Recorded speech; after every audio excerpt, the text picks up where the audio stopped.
O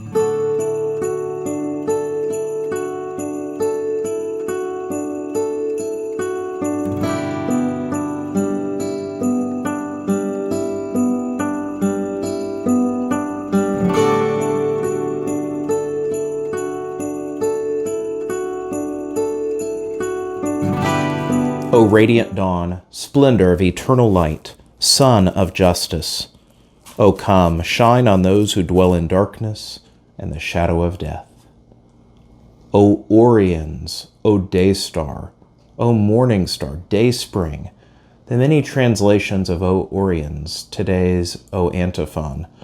It's very appropriate that this falls on December 21st. Today, December 21st, is the first day of winter. It is the winter solstice. It is that day that is the shortest of the year. There is less light today than any other day of the year.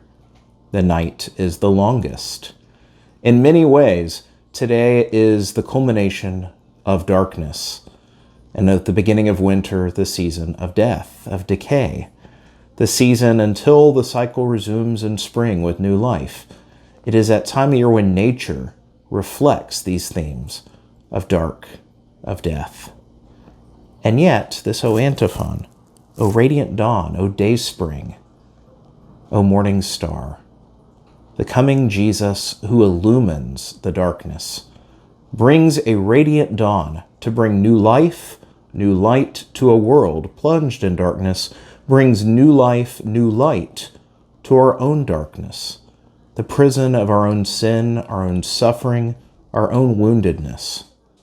The Lord comes to save, to shine on those who dwell in darkness and the shadow of death. On Christmas Eve, we'll celebrate a baby born and placed in a manger, a stable in Bethlehem.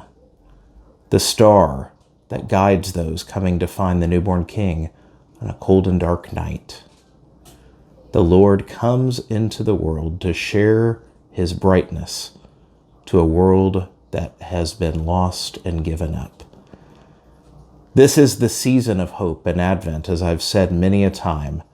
And as we look to the coming day spring, the coming morning star, O Oriens, we look to the light, reminded that whatever darkness we perceive or experience is not final.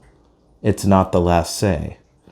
The Lord comes with a radiant explosion of light to set us free.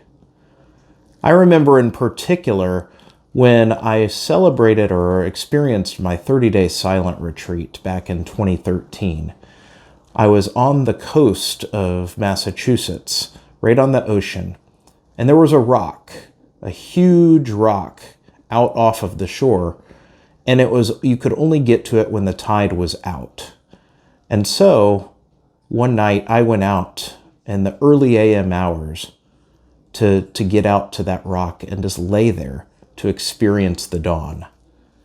It was well worth it. Dawn comes early on the ocean, but the glow, the explosion of light on the horizon of the ocean, in a sense, the eternity. The ocean reminds us of eternity, but the light breaking over that horizon and exploding forth gloriously. It was what theologians would call a liminal moment, the moment when heaven and earth seem to touch. Christmas is for us that ultimate liminal moment.